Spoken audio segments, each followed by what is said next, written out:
नाज़िन मसूबुरगढ़ी में मुख्तलिफ सियासी समाजी तंजीमुनि तरफा बेले खाते की ज़मीनुनि ते कब्ज़ा कंदड़ बासरनि ख़िलाफ़ सरापा एहतजाज बणियल आहिनि। उन हवाले सां रिसता गुलाम कादिर वसीर जी ये रिपोर्ट।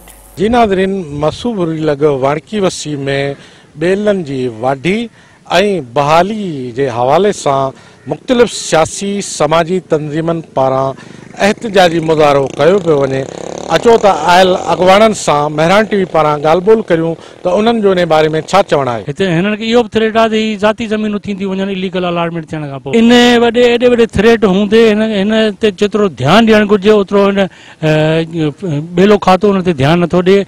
अञा ताईं खोड़ जाइनि ते फसल पोखिया पिया आहिनि, ताज़ो बाहियूं लॻी चुकियूं आहिनि, जंहिंजे करे ॾिसण में ईअं थो अचे त ही ॿेला न दणका आहिनि। शहर जे वेझो हूंदे बि ही ॿेला न दणका आहिनि। अफ़सोस जूं मैसेज कनि था, पर अफ़सोस जो असांजे हिते चूंडियल नुमाइंदा जेके आहिनि उहे अघूर निंड में सुता पिया आहिनि ऐं अॼु ताईं बि उनजो को अहिड़ो को बयानु न आयो आहे त भाउ हीउ जेको कहर थियो आहे जिते ॿेला वण सड़िया आहिनि, केतिरनि पखियुनि जीतनि जानवरनि जा घर सड़िया आहिनि, इंसानी जेको माहौल है वो ख़राब पियो थिए।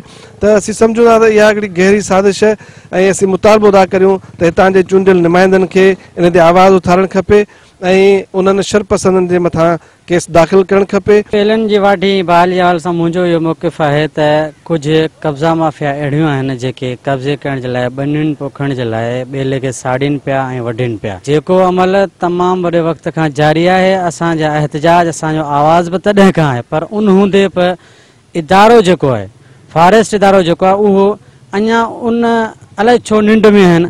वॾी तइदाद में बाहि ॾिनी हुई जो राति जो ऊंदाह में सॼो इलाइक़ा रोशन थी विया, एॾी बाहि हुई। असां चाहियूं था त उन्हनि जे ख़िलाफ़ फौरी तौरु सख़्तु एक्शन खणे DC